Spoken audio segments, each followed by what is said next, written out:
KSJE is supported by San Juan Regional Medical Center, whose vision is to deliver world-class care, making life better for the communities they are privileged to serve. Offering a comprehensive range of inpatient, outpatient, and emergency care services so residents can live life better here. San Juan Regional Medical Center, community owned and operated, here for you.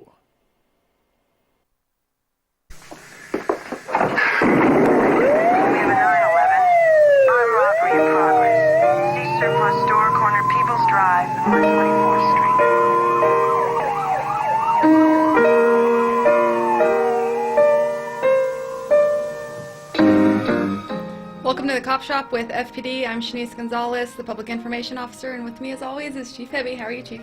Good. How are you, Shanice? I'm good, Chief. Aren't you so proud of me that you're able to point and me take the show now? I can intro it, no problem. We've evolved to a spot where as it's coming in, I just point at her and she brings it in. Now, she was talking a mile a minute because I caught her flat-footed. On the spot, yes. Yes. But she did a great job.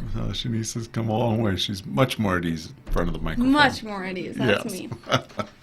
So, busy couple of weeks for us here. I think we got through Boo-Palooza and Halloween pretty safely. I did not have as many trick-or-treaters this year as I did at home, but Boo-Palooza was very well attended, and I always love that event. How about you? Did you have a lot of trick-or-treaters at home? I did not. I'm farther away from the country club, kind of quiet streets, and no, I didn't have any. My daughter isn't trick-or-treating anymore. She's old enough, so she's doing sleepovers with her friends and watching scary movies, so it was usually very I get for them. me. It was surprising, that almost none. So, but I guess everybody had enough candy from Boo-Palooza, so. The government has ended the shutdown, and so I don't know if we're back fully open yet, but we're on our way to being fully open, which is a good thing right before the holidays. I think air traffic control was starting to get snarled up pretty good. So we've had a bunch, and all of a sudden it's November 14th, and we are just weeks away from the holiday season starting in earnest. I already have on my radio the Christmas station. For 2 months, it's all Christmas music. Like, give me my 80s music for another couple of weeks. My whole house is Christmas. Is it? It is. I do that November 1st. Okay. Well, all right. So I think I don't even remember the radio station's 104.5 that is generally the 80s, and now it's all Christmas. And so I listen to the mighty KSJE, of course. Thank you. There. Took a long time to get to that. Yeah. Wow. Well, a little sensitive around the holidays. So a lot going on, and in the next couple of weeks, we'll have Thanksgiving and then be rolling towards Christmas just that fast, and New Year and the end of 2025, and it doesn't seem that long ago we started 25. So. And it happens fast. Yeah, the older you get, unfortunately, it seems like the faster it goes. Today's show, we're going to talk about something a little different that I've been mulling over how we would do this because there's a lot to it, and I don't know that we're going to get through it all inside of a span of 15 or 20 minutes here, but we're going to talk today about what does a police chief do.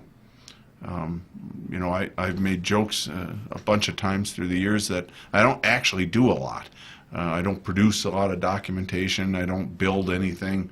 So what exactly does a police chief do? And today we're going to kind of walk through some of the things that fall under my purview within the department. And it's a lot different than you being on the streets. It's a lot different than me being on the streets, yeah. And that's maybe a good thing for the community. I don't know that you want me out on the streets anymore, but I miss the streets. Although you do pull people over every now and again. Every now and again. I do still like to keep my hand in it a little. Unfortunately, we've got ample opportunities to do that these days. We need to slow down. Then you'll never see the chief making a traffic stop. So, but Shanice has some questions, and we thought we'd kind of discuss what does a police chief do? So let's start with personnel. I always thought coming in that you, being at the top, don't have a lot of oversight, only the things that are coming up to you that you're dealing with. But you have your hand in recruiting and retention and all the different things that I never really realized. Yeah, so when you take over any organization, right, but police departments are part of it. You're responsible as the CEO for your recruiting, your retention, morale of the department, whatever department that is. In this case, obviously police, and you make final disciplinary decisions. So really, everything that from hiring them, who are we hiring, what process are we using to hire, where are we going to try and hire. Those are all discussions we've been having this year because we've needed to bolster our hiring. So where are we going? How many officers do I deploy into our recruiting and background department? This year we infused a whole bunch of extra folks in there to try and streamline the process and get more people through. Then it's the retention. How are we holding on to our officers? That's obviously pretty close with morale. What are we doing within the department to keep the employees that we have? Discipline is another one. Obviously, training's part of the whole recruiting and retention part, but disciplining officers. How do you discipline and based on what? So that actually takes up a fairly important component of my job. Is all of the personnel aspects of running a police department, and on top of it, for the police, I know that we're deploying officers who have an incredible amount of power. Right? Nobody else in the community has the ability to just stop a citizen based on their observations, issue citations, make arrests. Basically, the whole Constitution is wrapped around the police. What can we do? When can we do it? So we are deploying up to our authorized strength of 134 officers who are well armed, well trained, and have the ability to use force and do things that nobody else can do. So maintaining control of that force is important. It's important for the community, it's important for our city, and it's important to the officers that they know what the rules are. So that is a major part of what a police chief does. And I think it's pretty cool that you're really not as far away from all the officers as the community might think. So even for the recruiting process, like right outside of your door, you've got pictures of all the cadets coming in, everyone who's in the middle of backgrounds and the hiring process. Once they're hired on and before they go to the academy, you sit down with them, you do a question and answer. I think that's really neat. You meet with all of their families. I think it's after they exit the academy, so that they can kind of go over expectations and you're able to talk to them as a family, and I think that's all really cool. Yeah.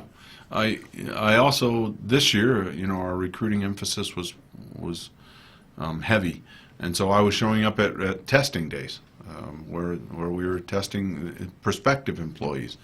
So they're not even with us yet, but trying to be visible in all those areas. And Shanice is right. We have something we call the Blue Lifeline Group, which is family members, and they do things like trunk or treat for the employees and their families, and we put on various functions. When we've gone through bad days, I've sat with the families and done question and answer.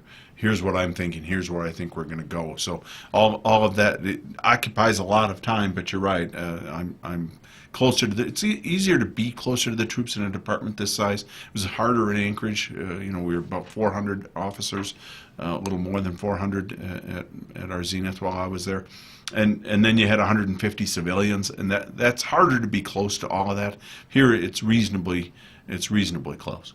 And everyone's comfortable and able to have those conversations with you. So another thing is every single employee in the department, civilian or sworn, they're at their anniversary, they have the option to have a meeting with you to go over anything that they feel like they want to talk about. Yes. And it's an open door policy. I think that's neat. Yeah.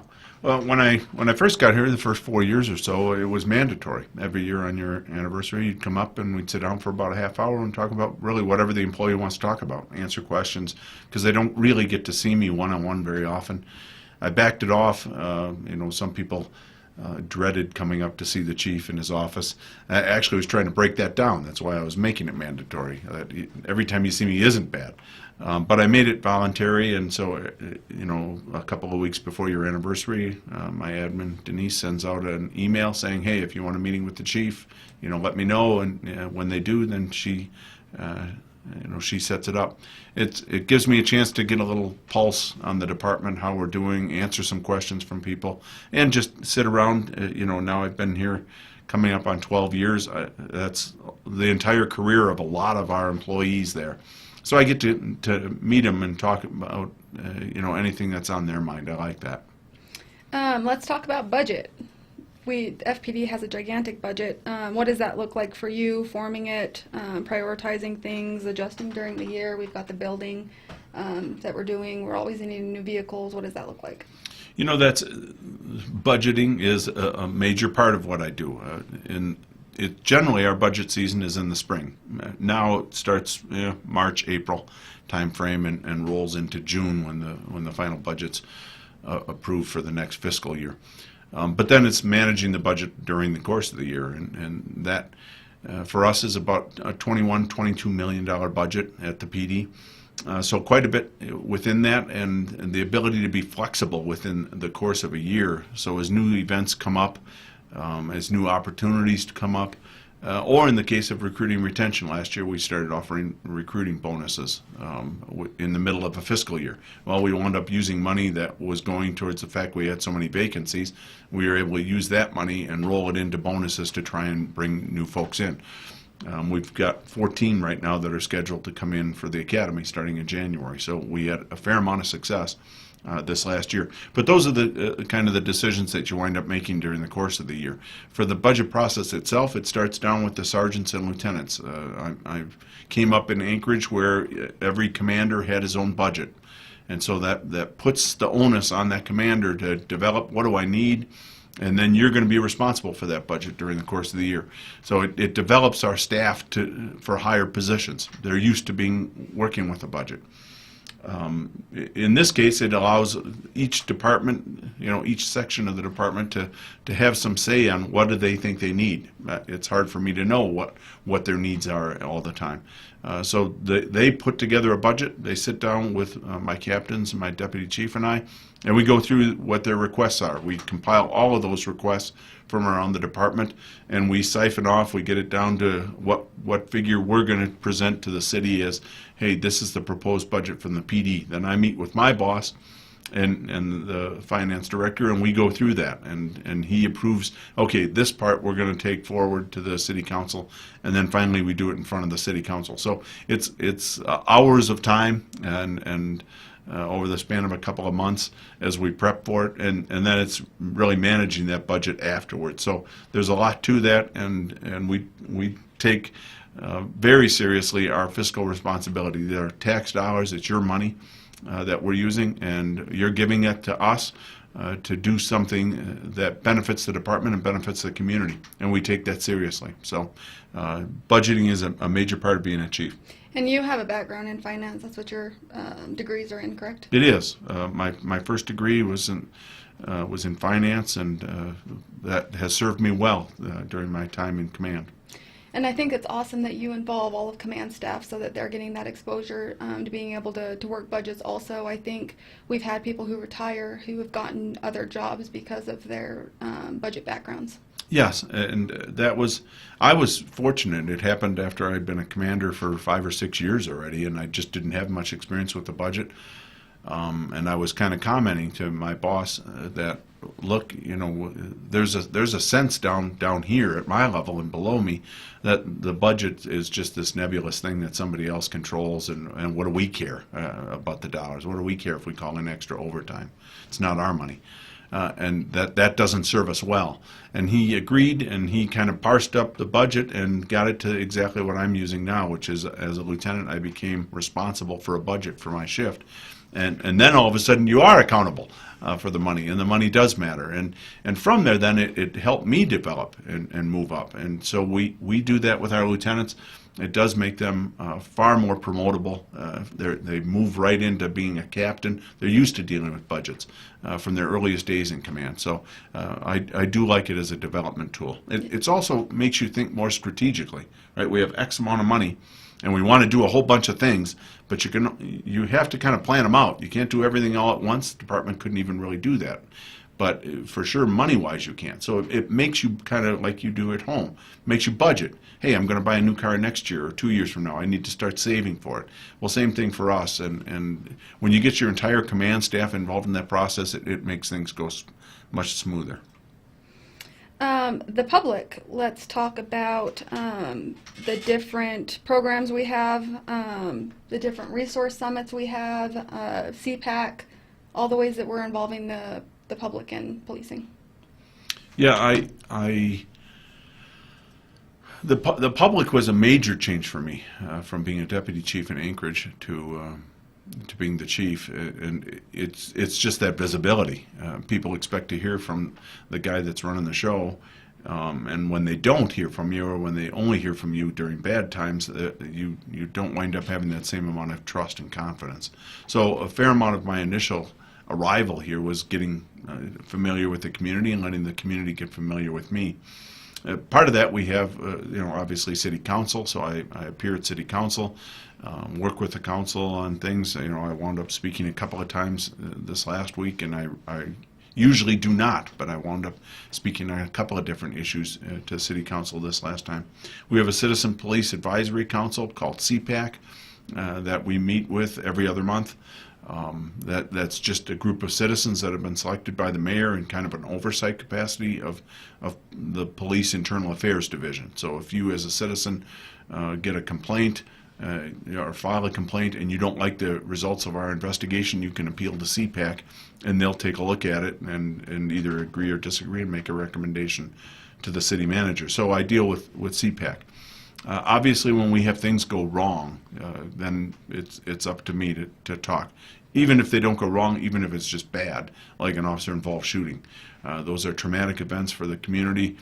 Our officers have been involved in a number of those through the years, and I, as the chief, come out and explain what happened at its earliest moments so that you guys have some idea of what's going on, and it's not just rumors off Facebook. We do things like Shanice talked about, a community resource summit with mostly nonprofits here. We do things like National Night Out. I make public appearances. I just was speaking at Rotary this last week. So it's a lot of community involvement. Boo-Palooza, obviously, was a big one that comes every year that I like. But I'm involved in the community quite a bit. I almost always will do speaking engagements.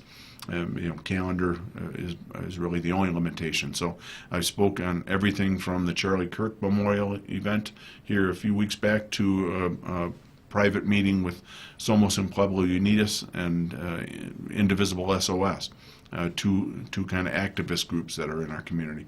So you wind up speaking to a very diverse group of people, all of whom have concerns or questions about the police, and it's my job to kind of meet with them and give them an idea of where I'm going. Right now, a hot topic for most public groups is immigration. What are we doing? What's the police department and the police chief's position on that? And so a fair amount of that is also Shanice. We spend a fair amount of time together. She needs to know what I'm thinking on things like that so she can articulate that to the media. We obviously do a fair amount of media interviews. You see me in that. But sometimes Shanice is the one doing the work behind the scenes on that. Not just the setting up the interview, but actually answering the questions when they can't get a hold of me. So the exterior part of my job is much more pronounced than I thought it was going to be. When I came here as a deputy chief, you just were more internally focused as a number two guy in a big department. So that took a little while for me to get comfortable with, and now I'm doing a radio show, and Scott says we're celebrities. So. And with all the people who are able to meet with you, because we don't turn people down unless we just can't fit it in their schedule, but we're always willing to reschedule. How does that help with transparency and communication with these groups or the concerns that they have? I think like with Somos, it's an immigration kind of advocacy group, and they had a lot of members in the Farmington area that were nervous, especially in the wake of what we saw happen up in Durango, where ICE was involved, and it got to be kind of a standoff, and we had something similar to that here in Aztec, and those things raised the fear level, and so fear is never a good thing for the police, right? The more afraid they are of us, the more citizens will run or fight with our officers. That is just not a win for us. So my job is really to go in and explain what we're doing and why. Usually we have pretty good reasons for it. Maybe sometimes I need to think about it a little bit more. But in the case of immigration, we have pretty well thought out policy. We know what we're going to do. We can articulate that, and just that constancy, just the knowledge of, okay, here's what we can expect from the police. And it helps kind of settle things down. So, transparency is a big deal. You have to be accessible. The public should not be guessing what the police chief is thinking or what the police are going to do. They should have a pretty good roadmap of, hey, if you deal with us like this, this is what you can expect from us. Hey, when this topic comes up, here's what you can see, and then you do see it from us. So making sure that the department does what I'm saying we're going to do is important too. And I think you do a great job at that. Let's talk about all the different things that you do around the state. So legislation has been a bigger part of the last several years for me. I'm president of the Police Chiefs Association, just starting my third 2-year term. We just completed a week-long law enforcement conference that the Chiefs Association puts on. That was down in Ruidoso. We put on and have speakers come in on a variety of topics, on legal topics, on we had Somos down there, so talking immigration, and we had one of the senators, Senator Cervantes, come in and talk about what the legislature's thinking. We monitor legislation, and we work with some of the legislators to come up with bills that will make the public safer, help with recruiting and retention, obviously help police things, or when we're seeing bills that are going to hurt the police or have the potential to hurt the police, and make things more difficult for us to do our job, then our job is to articulate, here's why we need this change to that bill, or this is why you don't need to do that bill at all. So that is something that we haven't been as good at through the years, is being a vocal voice out in the front lines. And although I don't love being in the political world, that's really not my job. The fact that we are frequently not called on when important legislation is being discussed is a bad thing and hurts the community. So I wound up over the last couple of years playing a bigger role at the statewide level, and you've seen me on a couple of topics talking about a variety of different things, from the tone and tenor that we get down there with the legislature to even some of the bills, both positive and negative. For the most part, it isn't the job of the police to articulate on individual laws. I do articulate, look, we need to be harder here. This is what I'm seeing with like competency. We're just letting people out and dismissing the charges, and then they're getting into more trouble here. That's a problem for us. So really my job is to try and relay to the policymakers what are we seeing on the street, and what challenges do we have, and where do I need assistance. So that has been, over the last few years, a huge new role for me. Okay, we have a couple of minutes left. Is there anything else you'd like to add? There's a bunch of stuff going on. Some of our job as a chief is to monitor what are future trends. What's AI going to do to policing, and how is that going to impact us? What's the new technology with body cameras? What's the new technology with drones? Those are all things that we are looking at and talking about in various forms right now. Making sure that we have things like a new building, vehicles that we talked about, a command van, a new Bearcat, the armor to deploy our SWAT team, making sure that our bomb squad and our negotiator team is rucked up for the challenges that we face. And then seeing trends like you saw with George Floyd. What are some of the use of force trends going on in the rest of the country? Those are all things that I spend time on. And we will wind up having a more in-depth conversation on what is it that a police chief does in a future podcast. But for right now, I thought I would just give you a little bit of what we do at the PD and what my job is. And until then, I'll thank you and hope you have a great Thanksgiving. Good Thanksgiving to you, Shanice and Scott. And we'll see you next time here on the Cop Shop with FPD.